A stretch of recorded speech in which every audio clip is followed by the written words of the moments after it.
You know, it's been aptly said that is what has made this state a hell on earth is precisely the fact that man has tried to make it his heaven. And we are promised that if we simply accept a new freedom, the freedom from necessity and the equal outcome of results, that the world will soften and the promise of a brighter day is sure to come. But we know where this road leads. It leads to bureaucracies being the owners of property and the factors of production, where the masses value outcomes over opportunity, and where entrepreneurism is criticized and ostracized.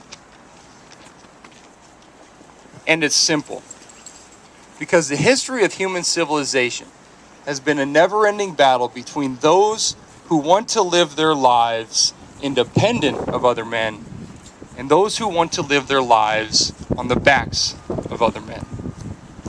And it's eternal. That battle is woven into the very fabric of human existence. And because of that, we have to remain vigilant. Now, you show me oppression, and I'll show you free men and women leaving Europe for Ireland. You show me dominance, and I'll show you free men and women getting on boats and heading to the New World. Now, you show me communism, and I'll show you boatloads of men and women finding themselves ashore on the south coast of Florida. Brave and strong men and women seeking a new birth of freedom and heading just a little further west. Now, one thing that we know is that America is divided. And America is divided because Americans are divided. Because there are those who believe it's government's job to promote and to make sure that there's the equal outcome of results. But then there are those of us who believe that it's government's job to promote individual opportunity. And now these are two very different visions, but that lies at the very heart of our conflict. Ronald Reagan said that you and I have a rendezvous with destiny.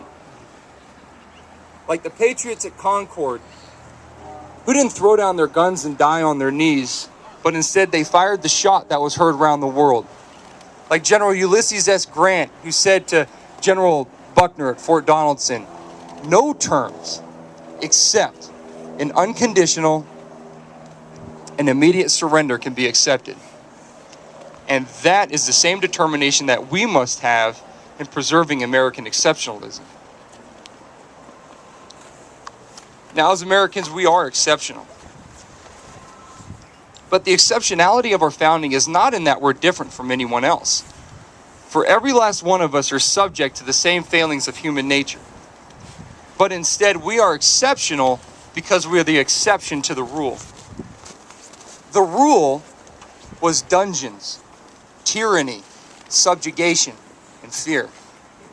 And our founders understood, and they placed before the world a document which rejected the rule and diffused the trappings of human nature while appealing to the most basic desire of the human heart, the desire to be free.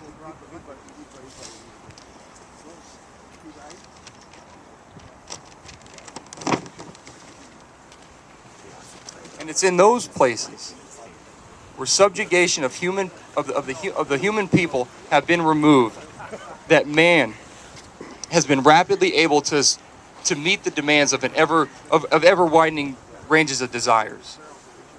Now, I've been asked, can the Constitution survive?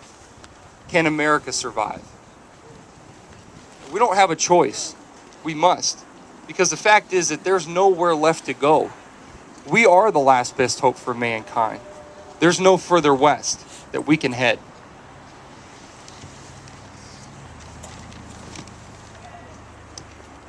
And so I'll finish with this.